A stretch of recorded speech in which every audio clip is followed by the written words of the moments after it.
¿Qué tal? ¿Cómo están? Un gusto volver a saludarles aquí en Patrimonio Historia Viviente, esta séptima temporada, por supuesto, por las pantallas de Canal 9 Biobío Televisión. En esta oportunidad estamos ingresando a la Universidad de Concepción, donde hay diferentes estructuras. Este es un espacio también, por supuesto, patrimonial en nuestro país y que varios arquitectos, premios nacionales de arquitectura, han pasado por este lugar y han dejado parte importante de su legado para la universidad y, por supuesto, la ciudad de Concepción y la región del Biobío. Y ¿quién mejor para hablar justamente de esto que Luis Darmendray? ¿Cómo te va, Luis? Un gusto estar contigo nuevamente. Igualmente, contento de compartir este tema tan importante que es hablar de nuestros premios nacionales, pero de arquitectura. A ver, Luis, estamos acá muy cerca del arco de ciencias biológicas, muy cerca de medicina, ingresando a la Universidad de Concepción, pero ¿qué estructuras y con qué arquitectos nos vamos a encontrar para que después vayamos un poco más adentro? Bueno, nos vamos a encontrar con muchas obras que son parte de la fase moderna de la universidad, años 50, 60, y arquitectos de la talla de Edwin Bale, Mario Recordón, Roberto Goicolea y Emilio Duarte. O sea, arquitectos que dejaron una huella importante, todos premios nacionales, premio instaurado en 1969 y que además también fueron importantes para la historia de Concepción. ¿Te parece que desde el foro observemos parte de esas estructuras? Absolutamente. ¿Vamos para allá entonces? Vamos para el foro. Perfecto.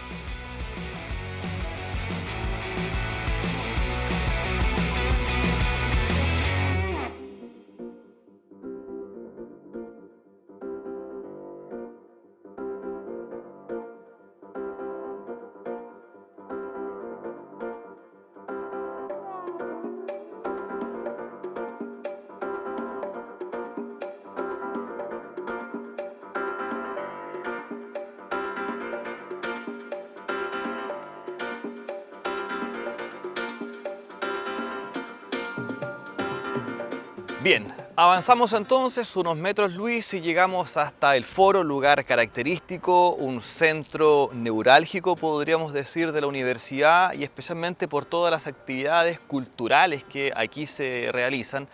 Pero es un lugar también emblemático porque está también, por supuesto, el campanil y está como en la parte más céntrica también de la universidad y que también es parte importante de uno de los arquitectos también que queremos hablar el día de hoy, ¿no? Absolutamente. Bueno, pasamos la parte fundacional con los antiguos edificios y llegamos ahora a la sección más moderna de la Universidad de Concepción, una sección concebida en la década de 1950, justamente en concordancia con lineamientos de un cierto arquitecto llamado Emilio Duarte Arostegui, quien fue convocado por el rector de aquel entonces, David Steedkin-Branover, un personaje fundamental dentro de la historia de la Universidad de Concepción que agilizó la cultura, impulsó muchos eventos como las escuelas de verano, por ejemplo, el teatro, la cultura en general, y además implicó la modernización formal de la universidad con la construcción del foro, y no solamente el foro como espacio público, cívico, universitario, sino al mismo tiempo como un corazón ya de Concepción, que sirviera para toda la ciudadanía y que al mismo tiempo reflejara nuevas políticas urbanas, como por ejemplo la extensión del Eje, que es esta gran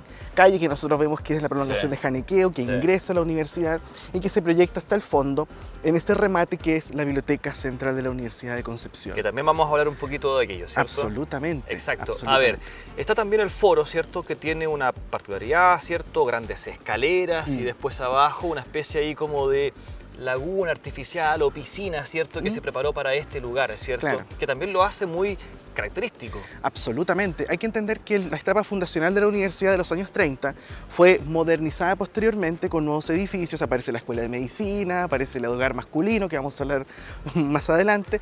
Pero claro, el foro actúa como una especie de rótula, traspaso, espacio céntrico, pero al mismo tiempo la gente piensa que es para sentarse para ver espectáculos. Pero en realidad es un edificio.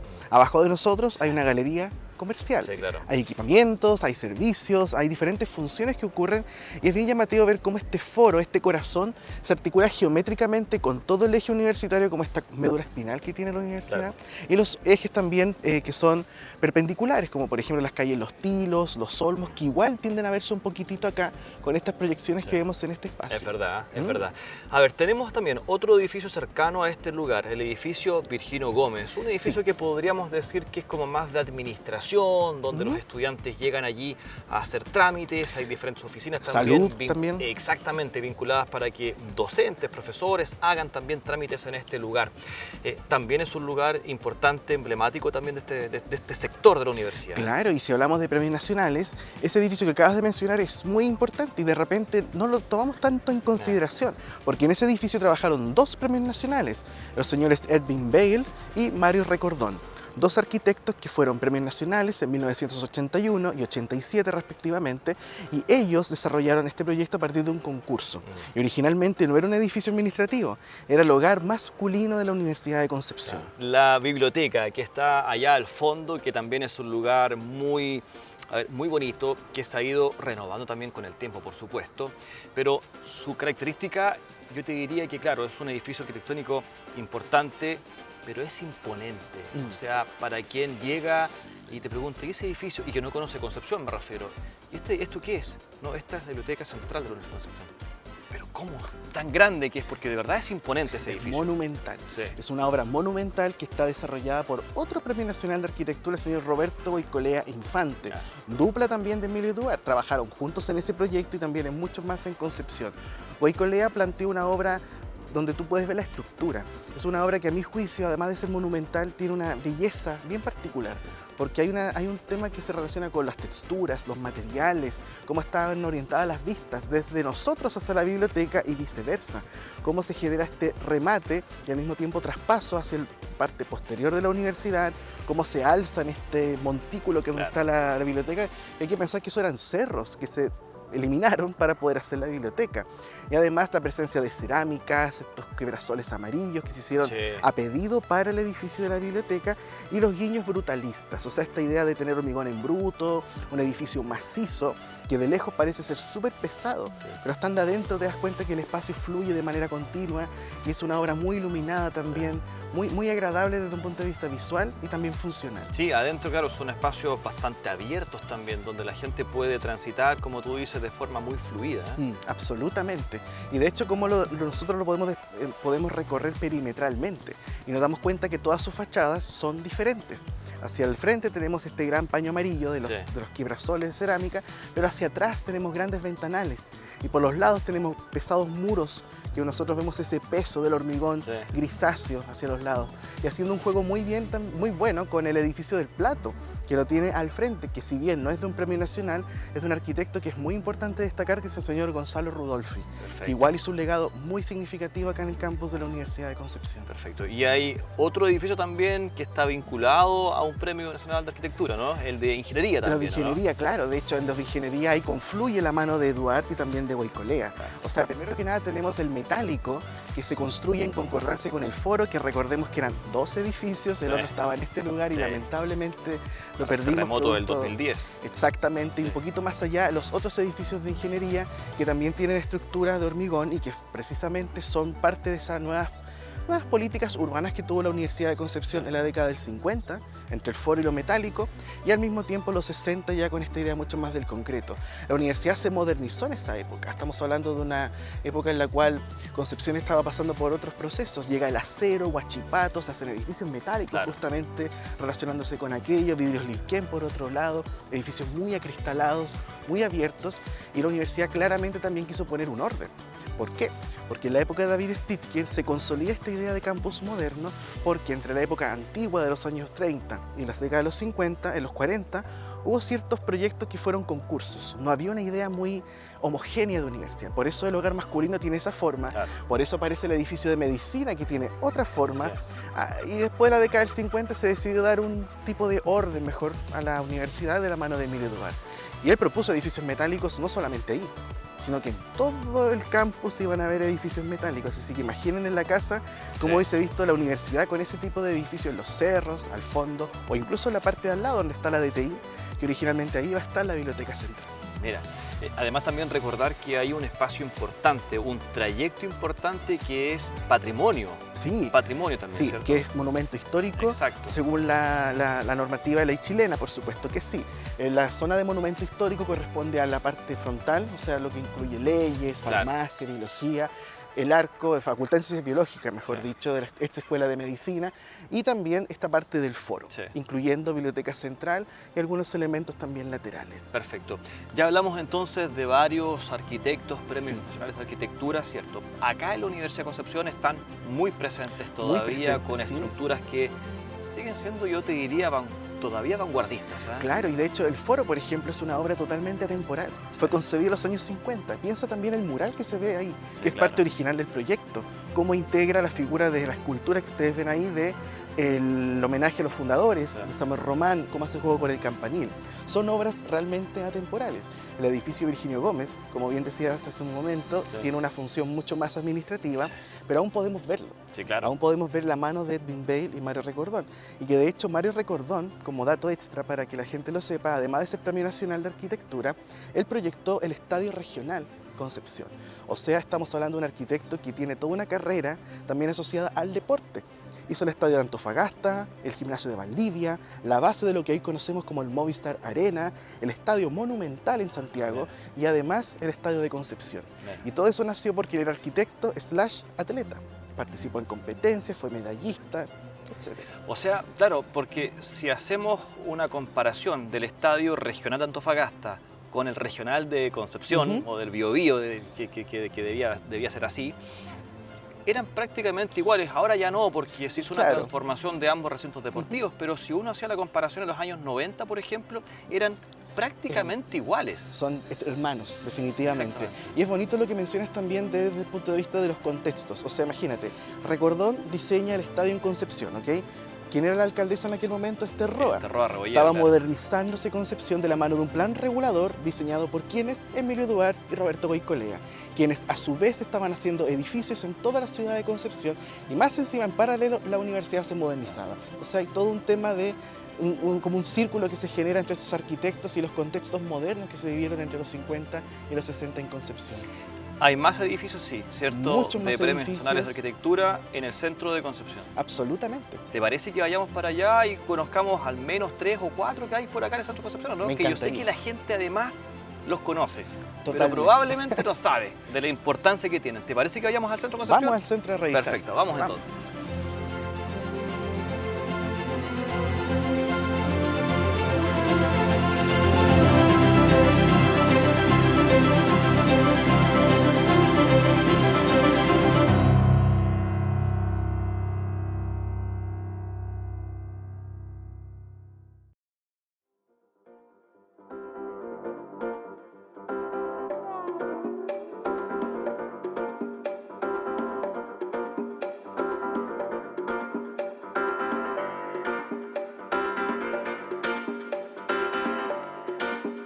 Bueno, Luis, caminamos un poco de la Universidad de Concepción, pasamos por el Parque Ecuador, también otro lugar característico de la ciudad, y estamos ya aquí en calle Colo Colo, pasado Víctor Lamas hacia Chacabuco, donde se encuentra el Colegio Francés, la Alianza Francesa o el Liceo Charles de Gaulle, ¿cierto? También una obra emblemática, ¿o no?, acá en la ciudad. Absolutamente, una obra que es parte de un contexto, nuevamente años 60, donde se modernizan los colegios, los establecimientos educacionales y donde la dupla, ese gran binomio de Emilio Duarte con Roberto Goicolea, fueron contratados para hacer el diseño del edificio. Perfecto. Una obra absolutamente moderna que tiene una relación muy buena con la calle, con la vereda, tiene una plástica muy particular.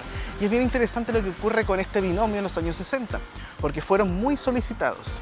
Hacen el Charles de Gaulle, pero también hace la ampliación del Colegio Inmaculada, junto a Hernán Alcalde, en la calle Aníbal Pinto, esquina San Martín.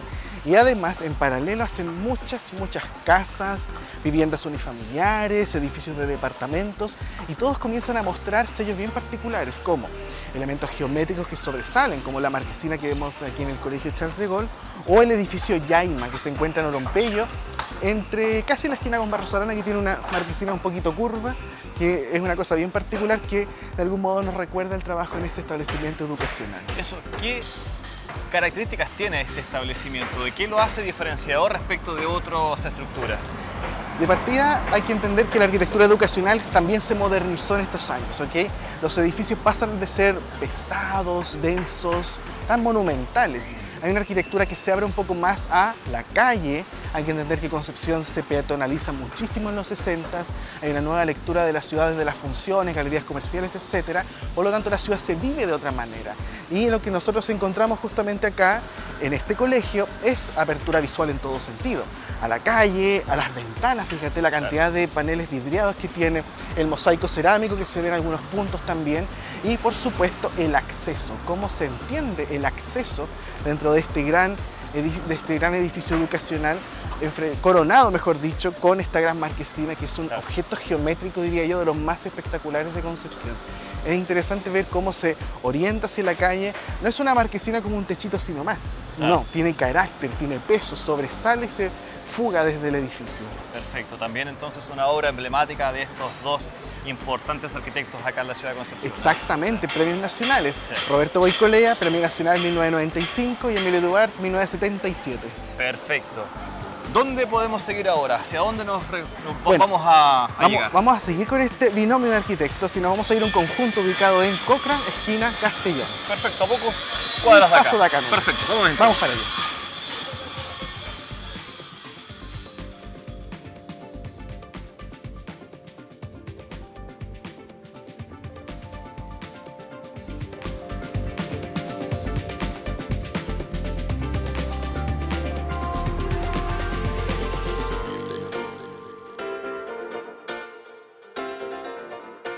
Bueno, Luis, caminamos 2 cuadras aproximadamente y llegamos aquí a Cochrane. Esto es entre Castellón y Colo Colo. Y aquí hay 2 edificios también que son de 5 pisos, ¿o no?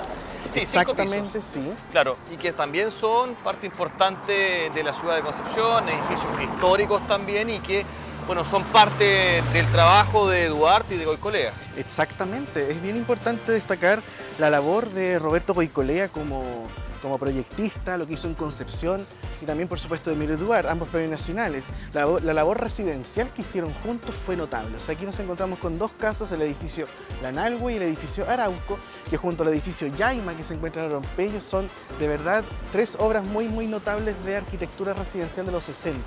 Y además todo eso se potencia con la labor de vivienda unifamiliar, de ser casas, pequeñas casas o en algunos casos más grandes, en un contexto donde la noción del habitar también se modernizó en Concepción, con el DFL2 y con otros tipos de situaciones que ocurrieron en aquel entonces.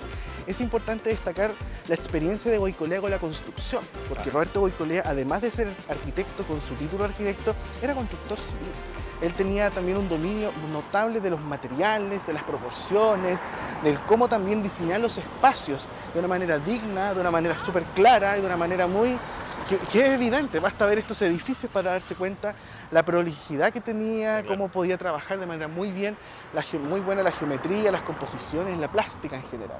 Exactamente. A ver, ¿qué características tienen estos 2 edificios? Tú me mencionabas fuera de micrófono que era diferentes cada uno de estos departamentos, o no cada uno, pero gran parte de estos, Gran parte ¿no? de estos, claro. Si te fijas, tienen diferencias. Por ejemplo, cómo se enfrenta la idea de la logia, y ese es el elemento que sobresale con esta cubierta que es como una parrilla de madera que tú puedes ver hacia la calle en particular, cómo sobresale un balcón allá versus los otros pisos inferiores que no lo tienen. Hay una diferenciación formal bien especial en este edificio. Yo destaco mucho la relación con la vereda, lo que hablábamos un poquito en el Charles de Gaulle, o sea, cómo se relaciona directamente con la calle, formando un antejardín en ambos edificios, tanto en el Lanalhue como en el Arauco. Las escaleras también son elementos geométricos, escultóricos que tú los puedes ver. Están expuestas, no están de algún modo escondidas o disfrazadas. Son evidentes, son sinceras y nos habla también de la calidad del manejo del volumen por parte de los arquitectos. O sea, se hacía parte también, como tú decías, la ciudad, por lo que tú decías recién. Áreas verdes, una vereda que fuera también importante para que la gente pudiera transitar, cuestión que lamentablemente no se observa del todo, cuesta mucho de hecho, y pensar también cómo los 60, 50 y 60, esta modernidad también se tradujo a lo peatonal y también la escala de la ciudad. Si te fijas, estos edificios juegan muy bien en escala con los que tenemos al frente, que son de la década anterior. No son de estos arquitectos, pero hay una comunicación de altura, igual que con el otro que tú ves allá en la esquina, y cómo continúa con casas de 1 o 2 pisos es decir, de Cochrane hasta Prat prácticamente. Perfecto. Hay una comunicación muy interesante. Y una cosa importante también es cómo estos arquitectos fueron madurando también. Porque Goicolea, por otro lado, después la oficina se separa porque Emilio Duarte se va de Chile. Emilio Duarte se fue a Francia y en Francia hizo otras cosas, trabajó hasta en la Torre Eiffel. O sea, hizo una obra pero increíble. A distancia desarrolló el primer proyecto del gran aeropuerto Arturo Merino Benítez en Santiago, como lo conocemos hoy. Y también Goicolea siguió trabajando acá en Concepción. En el 69 cofundó la Escuela de Arquitectura de la Universidad Técnica, actual Universidad del Biobío. En el 95 ganó el Premio Nacional de Arquitectura, una vida muy espiritual también que lo llevó a desarrollar edificios religiosos, como el Santuario María Auxiliadora, al lado del Colegio Salesiano. Claro. Entonces son vidas muy intensas, con mucha creación y que al mismo tiempo reflejan el por qué se transformaron en premios nacionales. Perfecto. Nos queda un lugar más por visitar, ¿o no? Nos queda un lugar más por visitar. La antigua Caja de Crédito Popular, diseñada por el señor Jorge Aguirre Silva, Premio Nacional 1985. Caminamos entonces hasta Lincoln con O'Higgins. Exactamente. Vamos entonces para allá.